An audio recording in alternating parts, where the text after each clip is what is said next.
Okay, so today I'm going to share with you 5 steps to build a client generating machine. So this is a marketing framework that I've developed over the past few years that basically helps service businesses get more leads, close more sales, and actually scale their business.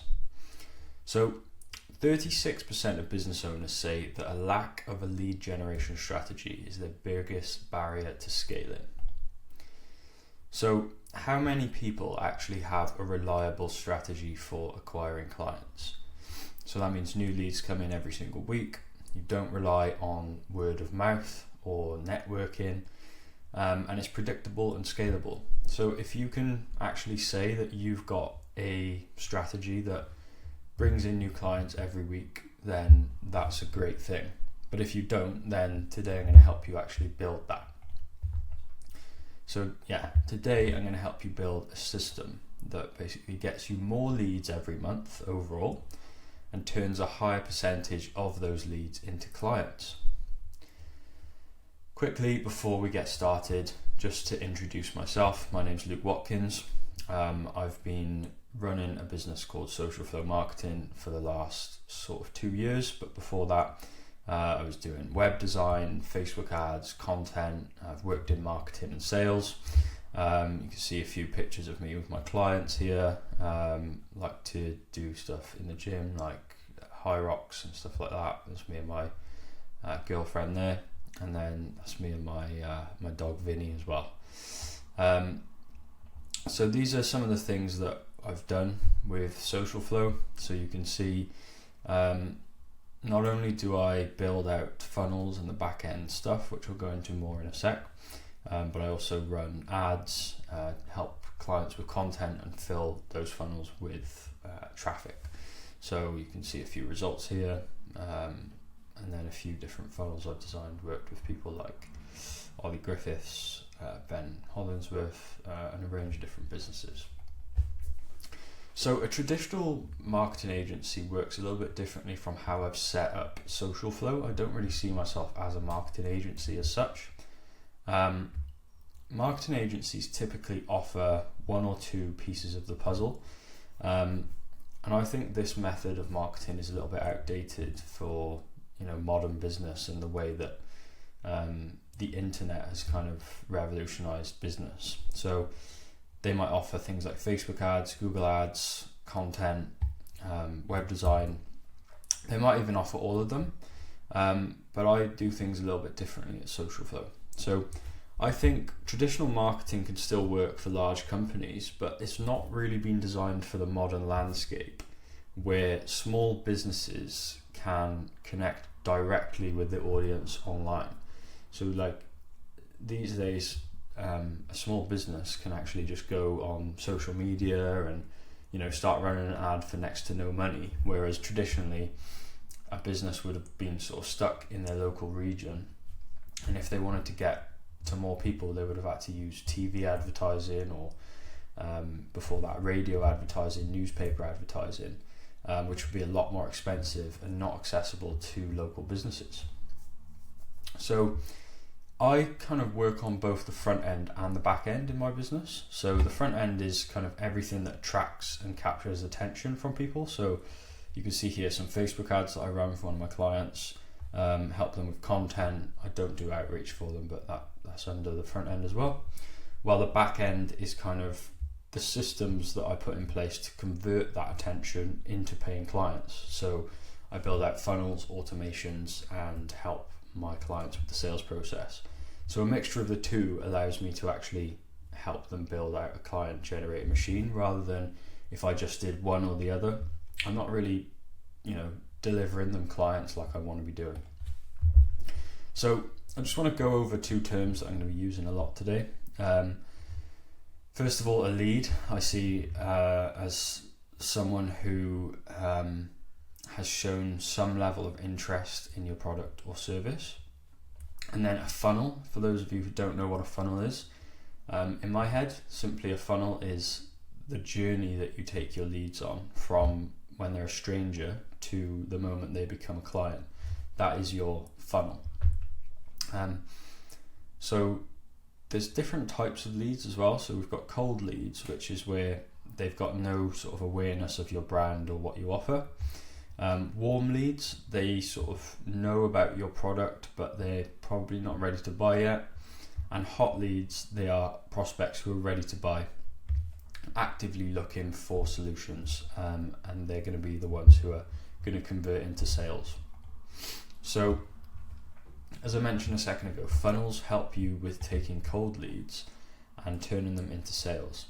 So you can have multiple funnels in your kind of marketing system. So you might have one funnel that takes strangers to becoming warm leads, and then you might have another funnel that takes those warm leads and turns them into hot leads or sales. So I hope that makes sense. I'm going to go into a bit more detail and help you actually visualize a funnel in a minute, but that's essentially what we're actually aiming to build here.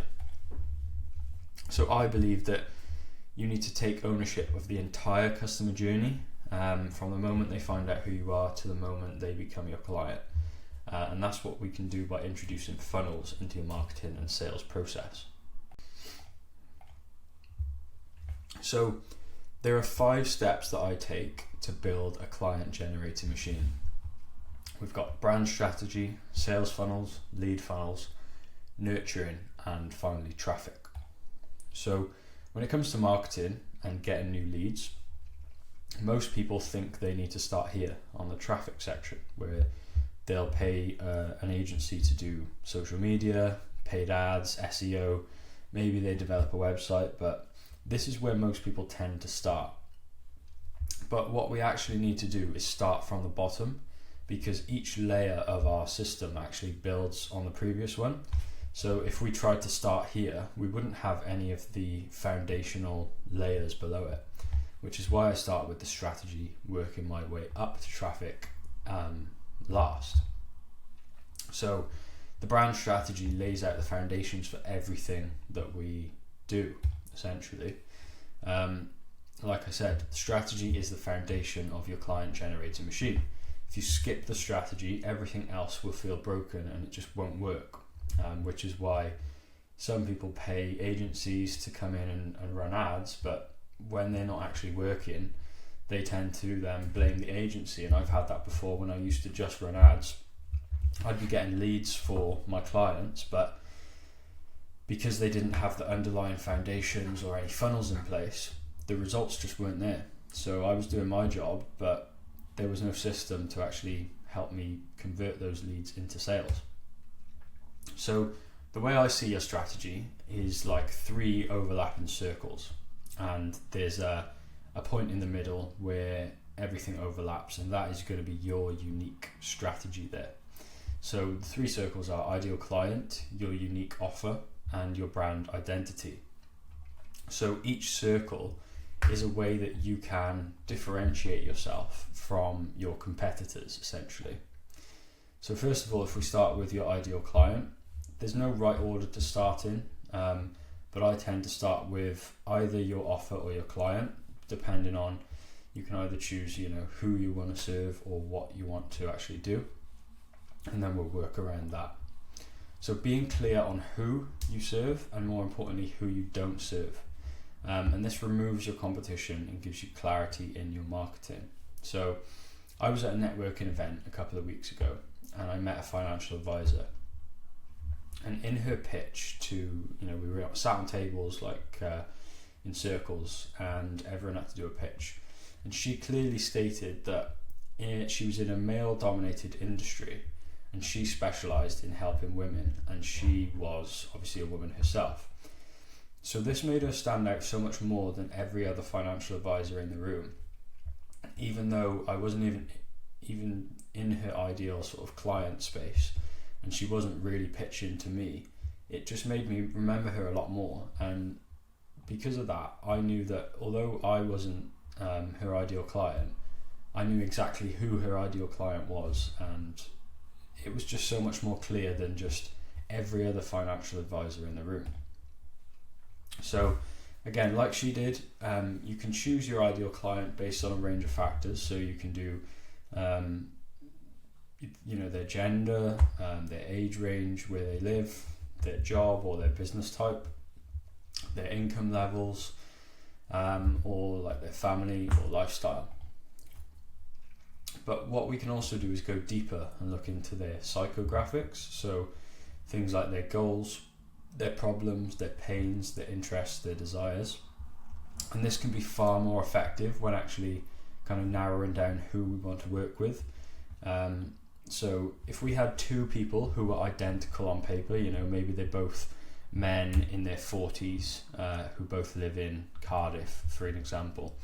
If we just looked at demographics, we'd be targeting, we'd think we'd be targeting the right audience. However, let's look at a personal trainer, for example. You might be looking at two very different people because of their problems, their pain points, and their goals. So person A, although these people are identical, person A wants to lose weight and they're struggling with their health. And person B, maybe they want to gain muscle and they're struggling with their confidence.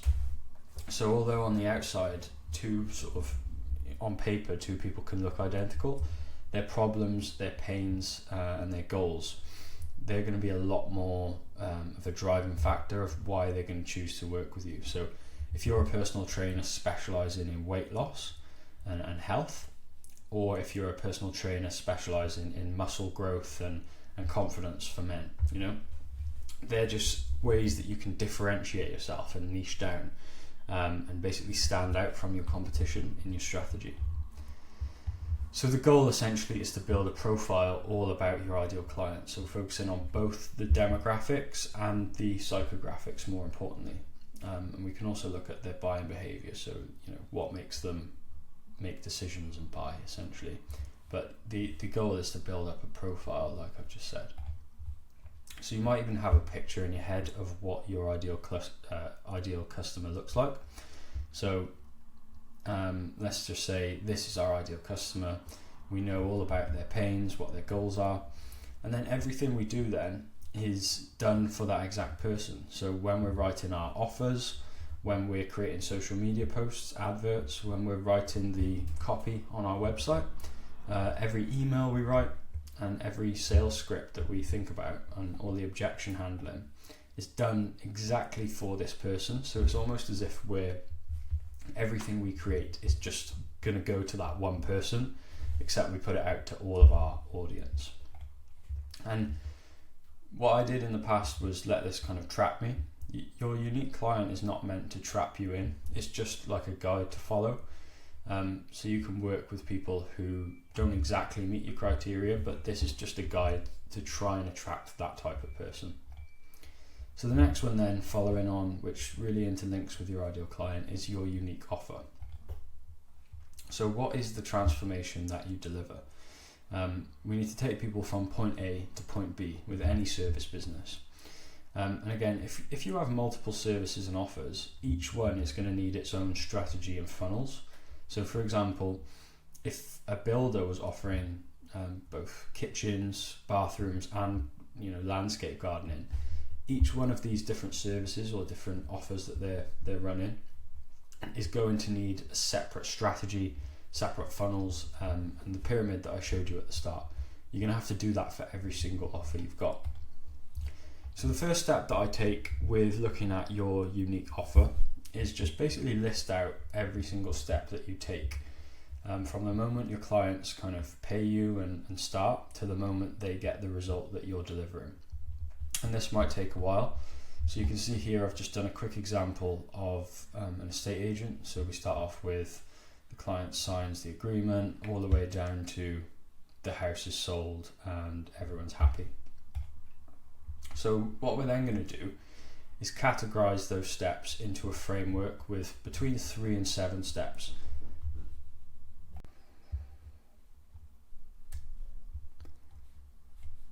So what we try and do is categorize these steps into a framework with 3 to 7 steps.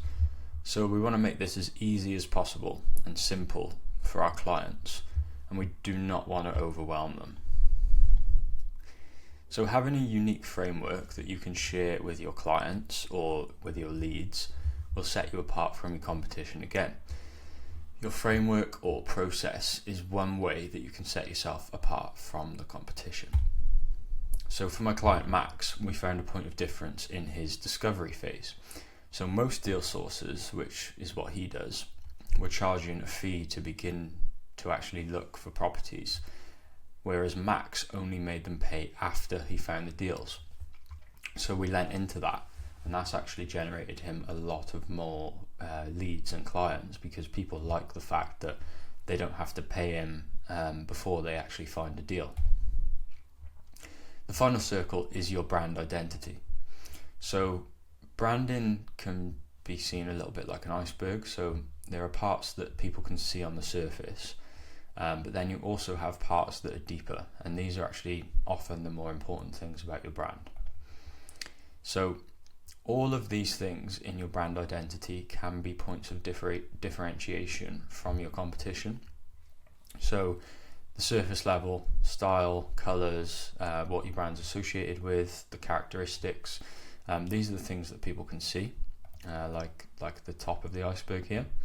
Whereas then you have, position in a niche, tone of voice, values, mission and vision below the surface, and these can be things that can really differentiate you from other people in your market. So if we start off with the values, mission and vision, your values define how you behave as a business and what you stand for, and your mission and vision set the purpose and direction for your brand. So you might have two construction companies with very different visions. One might have a vision to be building, skyscrapers in London. The other might have a vision to be building big plots of housing developments and things like that. So knowing your long-term vision will lead you to make different decisions within your business, and therefore differentiate you from competitors. Next we have positioning and niche. So positioning is where you sit in the market on different levels. So you might have a budget or premium, specialized versus general, accessible versus exclusive, traditional, innovative, and you can kind of plot yourself along. There's loads of different things that you can plot yourself on, but this is where you actually sit on the line essentially. And then you have tone of voice. So two brands might sell the same thing and even be in the same niche and have the same ideal audience, but their tone of voice might differentiate them. So you might have one brand that's professional and authoritative. So secure your first mortgage with expert guidance you can trust might be a headline on their website or their funnel. And then you might have a different brand that's more friendly and approachable. So buying your first home will make the mortgage bit simple. So it's just in the language that you use. And these can, if you visualize in two different websites and two different brands that speak like this, they also probably look different in your mind as well, different styles and things like that. And then finally we have, the style of the brand, the colors, the logo, the associations and that sort of thing. So your visual brand needs to align with your positioning, but it also needs to resonate with your ideal client. So just as an example, we've got the North Face resonating with people who like adventure, the outdoors, going on hikes and things like that. So it's all within their colors, their imagery, the influencers and the people they associate themselves with. Here you never see any photos of someone wearing a North Face jacket walking around the streets of London. They're always in nature, on hikes, adventuring. So that's the brand strategy all sorted. So now we're on the sales funnel stage. So this is the stage where people will apply to work with you. They might ask for a quote, book a sales appointment, fill out an application, something like that. This is, like I said, where your leads will make the decision to work with you. So they go from being warm leads to hot leads. So it's the biggest step that a lead can take to signal that they're going to convert into a sale. So your sales funnel is the thing that takes them from warm to hot lead. And your sales funnel might look like this. It might start on a sales or an application page, which is often a web page, a little bit like this one here. And then it takes them into your sales process, whatever that may be, whether that's a phone call, emails, you might message or WhatsApp them, Zoom call, you might have an in-person consultation, whatever your sales process is. They might even buy directly on the website. or it might be a mixture of them all. But essentially the bridge between that gap is them filling out an application form. They might book an appointment in your calendar or one of your sales team's calendar. They might request a quote from you and fill out some details. They might join like a wait list, or sometimes they can buy directly online. So what does this actually look like in action? What does a sales page and sales process look like? So here are two examples of really good sales page that I've taken from people that I've seen online. So the first one here, we've got I think it's some sort of property mentorship, and this one here is like a business mastermind group or whatever. But they're two really good examples of sales pages. So the goal of the sales page is to get people to apply. So what you can notice here is there's no other buttons to press. There's nowhere at the top where you can click and go back to the home page or anything like that. There's literally just one action, which is to apply now. So with each sales page you have, you're only going to have one action that your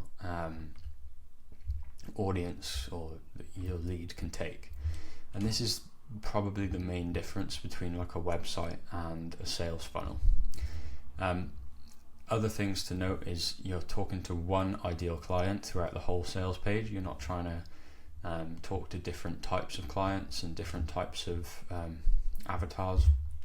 And you're typically at a stage where they're ready to buy, so you're just trying to persuade them. You don't need to educate them about your product or educate them about the sort of benefits and things like that. It's all to do with your service and what they're actually going to get if they work with you.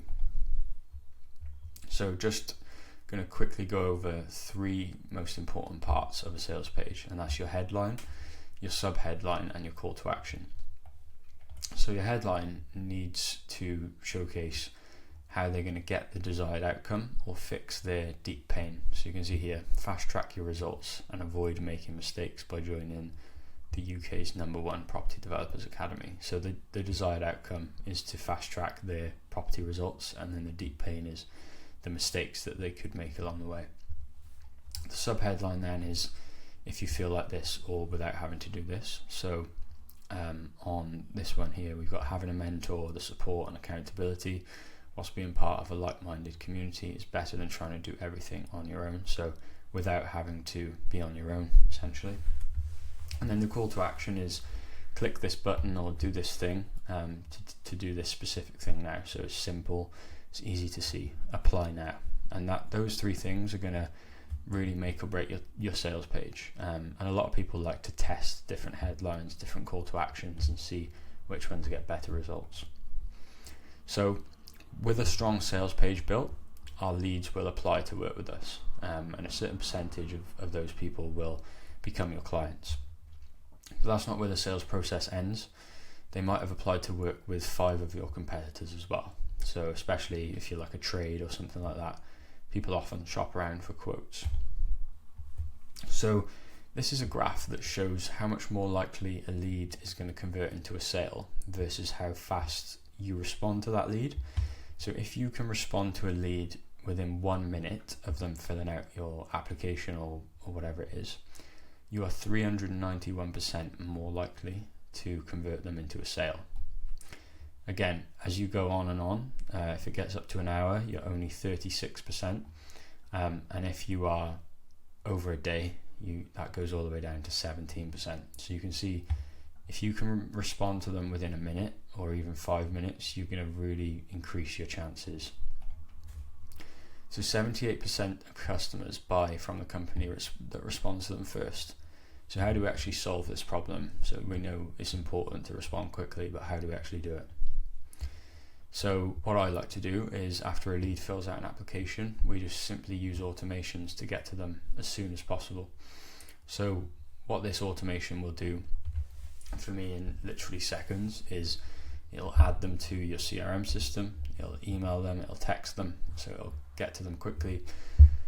And then it will also notify you or your sales rep, whoever it might be, to actually call that lead. So you can get to them within you'll email and text them within seconds, but then you can also call them within minutes as well and start your sales process. So you can increase your chances of converting that lead by 3 times just by doing this. So now that's that part out of the way, we know how to get them to actually convert when they're ready to convert. But how do we actually attract new leads into the business? So we do this by using lead funnels. Most small businesses will try to get cold leads to apply to work with them, essentially. So they'll go straight from social media posts or adverts straight to the sales or application page. But what do we do if they aren't ready to fill out an application or book a call yet?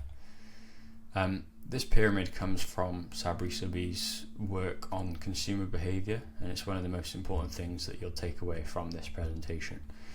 The pyramid represents your market as a business owner. Okay, so at the top we've got the 3% of people, and this is the market that is ready to buy right now. So these are the people who you'll be sending to your sales page, essentially. They're actively looking for your service. They've already made the decision and they're going to work with someone right now. It's just whether it's you or one of your competitors. So for example, there are people who are actively looking for help with a mortgage and want to speak to a mortgage advisor right now to get help with whatever product or whatever it is they want. Then we have the middle 2 sections. So 17% of people are in information gathering mode and 20% of people are problem aware. So they might be looking at ideas, they might know they want a new kitchen or something, but they aren't quite ready to buy yet. And they always have questions, worries and problems that need to be answered before they commit to purchasing. So we're trying to get them up the pyramid, so up to being able to be ready to buy, essentially. So this 37% of people in these 2 sections is like an untapped gold mine. And then finally we've got 60% of our market is not problem aware. So these are people who don't even realise they have a problem yet. So they might be experiencing issues, but they haven't connected those issues to being an actual problem. They're just living with it as normal or haven't stopped to think that there might be a better way. Because of this, they're not actively looking for solutions, they're not Googling, they're not asking, they're not buying. So we can still target those people, but that gets a little bit more complex, so I'm going to leave these people out for today. So normally people just go after this 3%. They'll be running ads, book a consultation now, apply to work with us now. But why not find people who are in this 37%, which is a much wider group of people who we can then take up to the 3%. So if we cast a wider net, this is where we'll find a much larger pool of leads, and this is what the best businesses are doing now, especially with access with social media. So if we just look at an example, imagine if I was looking into getting a hair transplant. Okay, so if I was in the 3% of ready to buy now, getting quotes, I might be applying to get one. I might be finding out when they can get one done. And I'm not saying I'm looking into one, but it's not looking good for me, okay? Then if I was in the 17% in information gathering mode, I might be looking for the rough costs, if it's going to be painful, how long it might take, where I can get it done, if I need time to recover. So that's what I'd be looking at if I was in information gathering mode. And once all of these questions are answered, I'd kind of be ready to buy, or I'd move on and be out of the market kind of thing if I wasn't looking for it anymore. If I was in the 20% who are problem aware, I'd sort of know that I was unhappy with my hairline and stuff, but just not acted on it yet. So I'm not quite looking for information yet, but I'm sort of interested, if that makes sense, and I know that I've got a problem. And then finally, if I was in the 60%, I'd be completely unaware that I can get one, or if I even wanted one, I'd just, I might look in the mirror and sort of be like, oh, what's the problem there? But I haven't put 2 and 2 together. So how do we actually attract this 37%? I've said that we can do it, but how do we actually do it? We know how to attract the 3%, and that's by running ads or social media posts that are just like, if you're having a problem with this, book a call with me now, or those kind of posts, or get a quote now. But how do we attract these people? Because they're not quite ready to buy. So if you try to speak to everyone, you end up speaking to no one. So it starts with knowing who you're targeting. So we just choose one to begin with. If you are a mortgage broker, for example, you might have 4 different categories of people who you sort of work with. So first-time buyers, investors, people who are self-employed looking for a mortgage, or people who are moving home. You might have 10 different people. This is why I said earlier it's important to just do one at a time. So one offer, one target audience, one funnel. Because if you try to speak to all these people in one funnel, it's going to end up like not attracting anyone and not speaking to any of their pains and problems. So we can attract these people with something called a lead magnet. So the idea behind a lead magnet is we solve a small painful problem for our ideal clients, and that's it, as simple as that.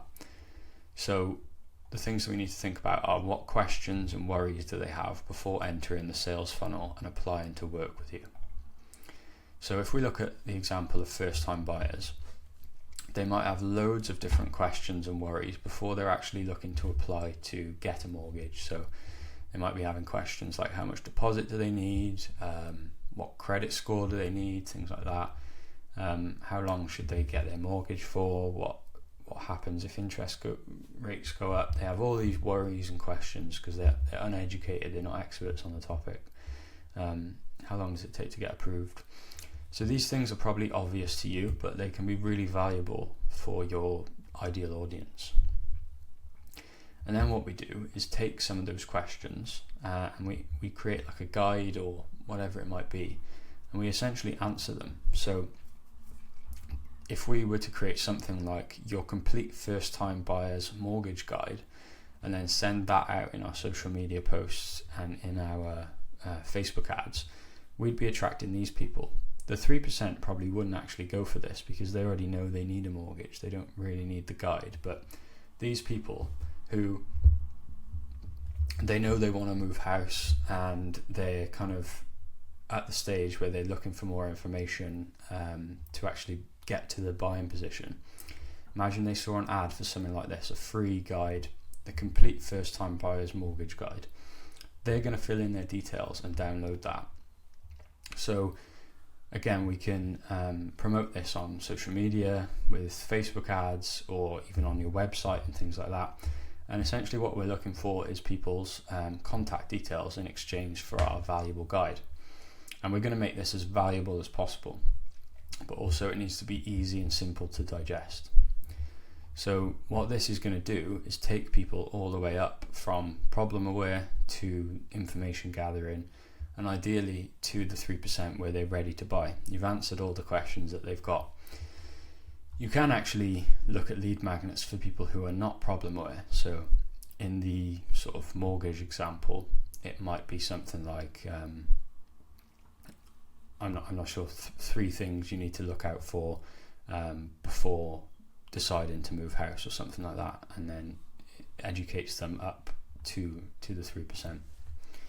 So it doesn't have to be a guide, but these are all different things that you can use. So guides, checklists, you could give away products, tools, templates, services, all sorts of things.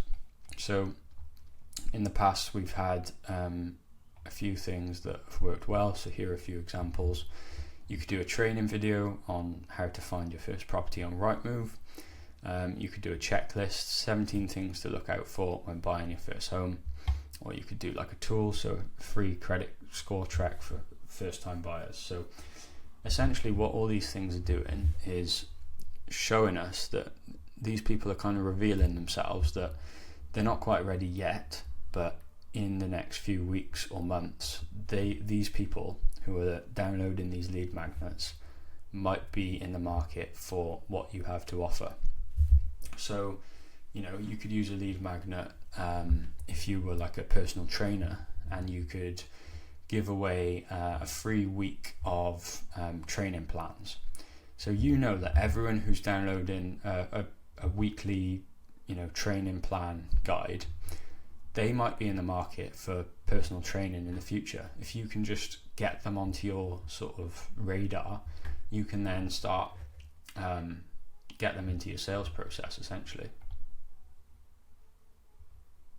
So the only goal with a lead magnet is to get them to give you their contact details.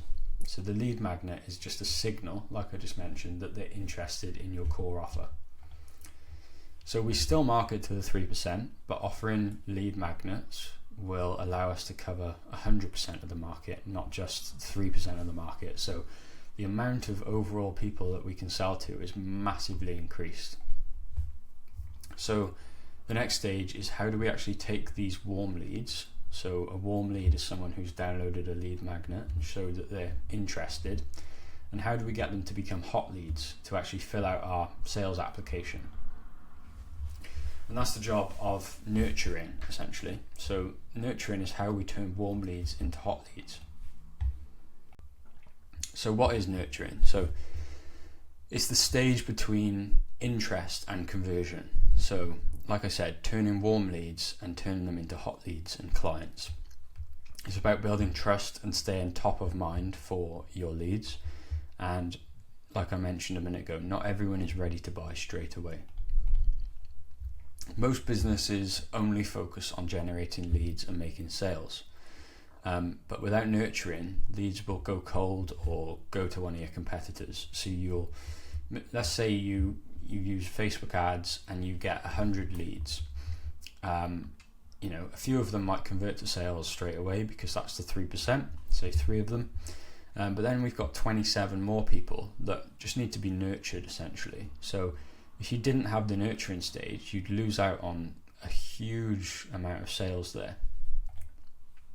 So another stat for you, 80% of sales happen after 5 to 12 touch points. So a touch point is basically an interaction with the lead. So if you're selling services for more than £100, it's very rarely going to be an impulse purchase. So these are the people, if you're selling, £1,000, £2,000 offers, they need more time with you, more touch points, because they need to build up more trust. They're not just going to impulsively go, yeah, that sounds good, and spend £1,000. So how does nurturing actually work? We give value before asking for the sale. So we answer questions, remove their doubts, share insights, and stay consistent. And it's a mixture of sort of education, proof, and personal touch. So the goal is to move people from being interested to being ready to buy. And we're basically sending people who've downloaded our lead magnet or who have signaled that they're interested, and we're sending them to this sales page. So we're getting them ready for that, the point where they can fill out an application essentially. So there's different ways to nurture your leads. You can do it via content, so social media posts, videos, emails, social media stories. You can even nurture people via ads actually.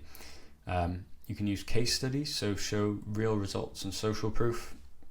You can do follow-ups, so just do friendly check-ins, having conversations in phone calls, texts, emails, DMs. You can, like I mentioned, give away guides or free resources, so keep delivering value, keep delivering different lead magnets, different helpful things. And you can do stuff like events and webinars, so you can deepen the connection and actually spend more time with those leads. So if we just look at this as a typical kind of customer journey, this is a bad example.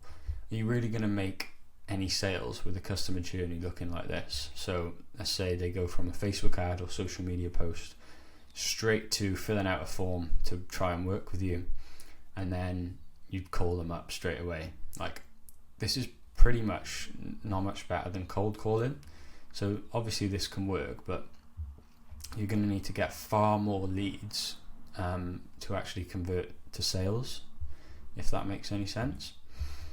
So if we look at more of a sophisticated nurturing process with more touch points, how much more likely are we going to make a sale? So they see a Facebook ad, they go to our lead page, They get sent a value email, a friendly text message. They get sent more valuable emails, answering questions, not being pushy, not being salesy.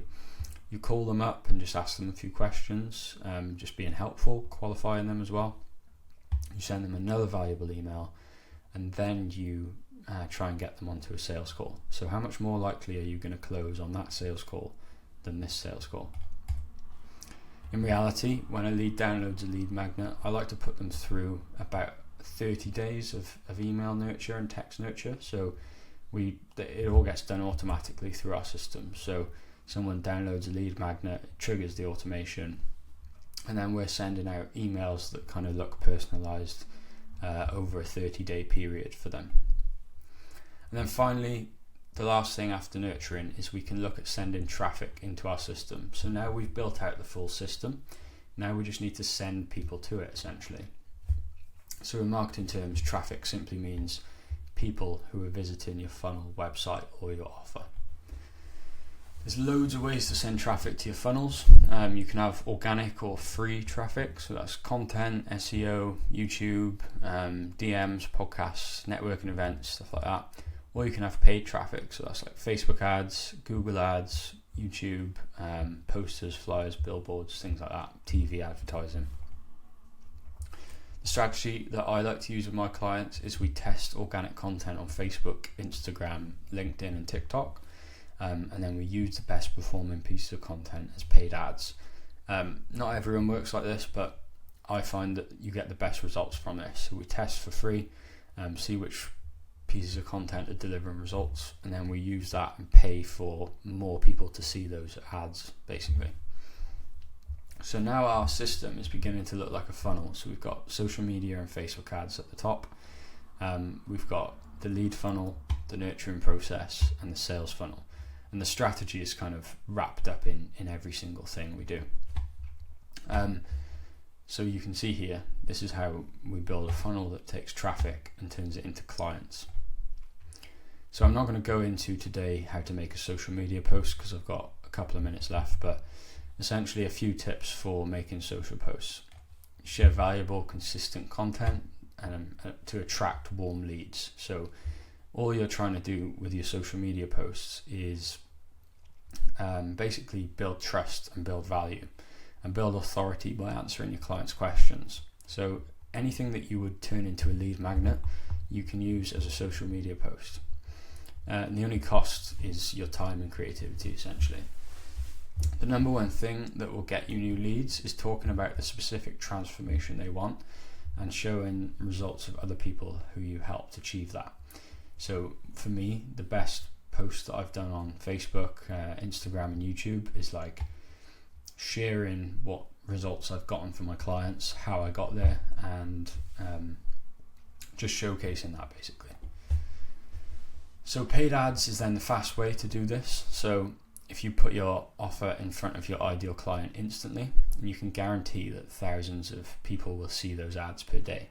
So the cost is money, but the speed is really unmatched. So as fast as you can create that ad and get it out there, you can spend money and guarantee that thousands of people are going to see those ads today.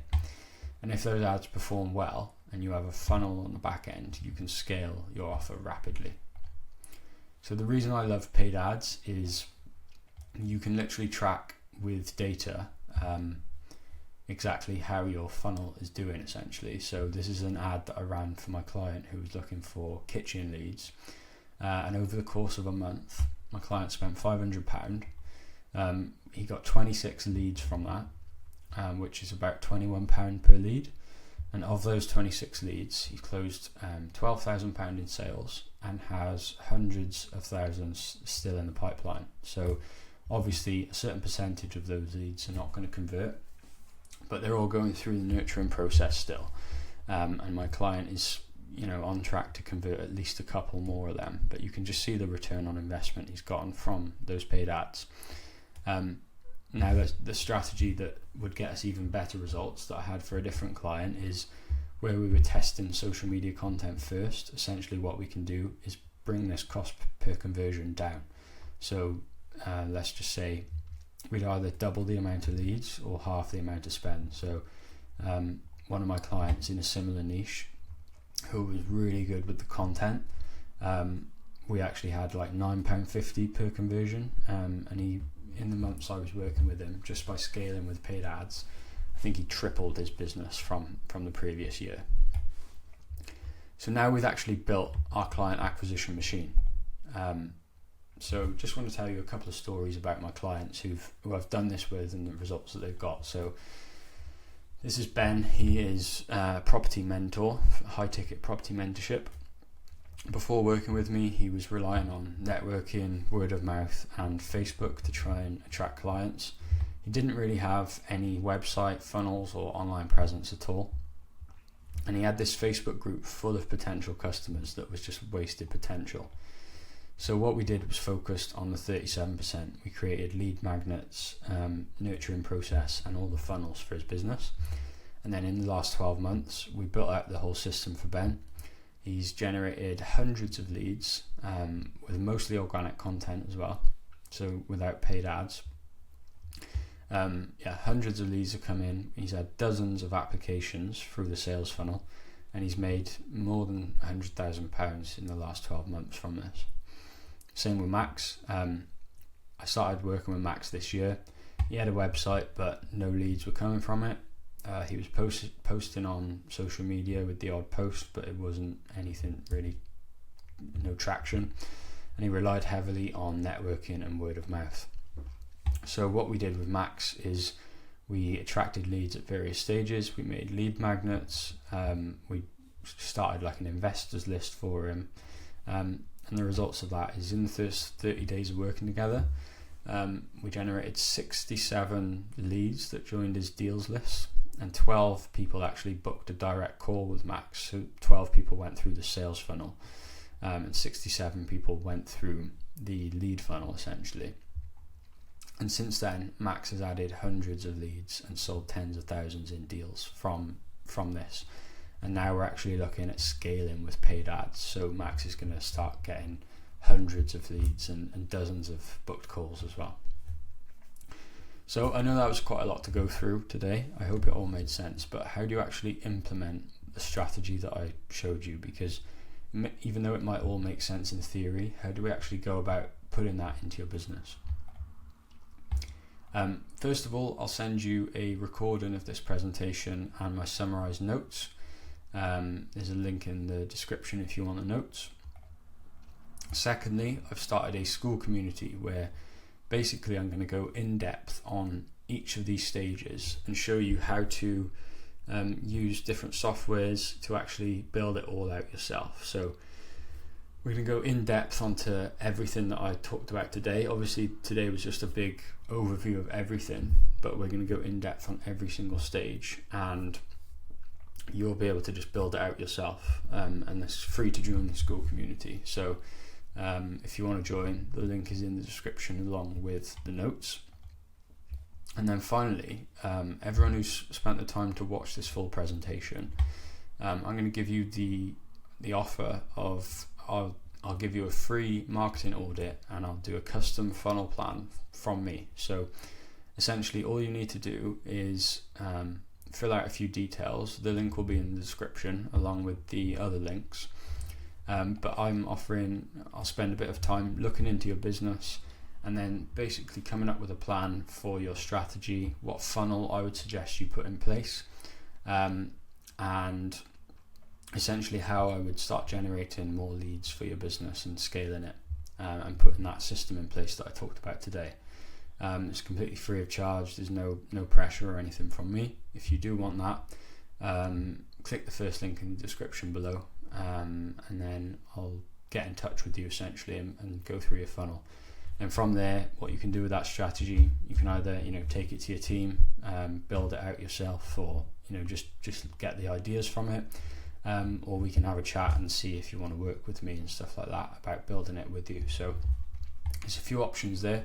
I hope you found this training useful. If you did, make sure you subscribe, like the video. But other than that, hopefully I'll be speaking to some of you soon who claim your free audit. But anyway, thanks for watching, and I'll speak to you soon.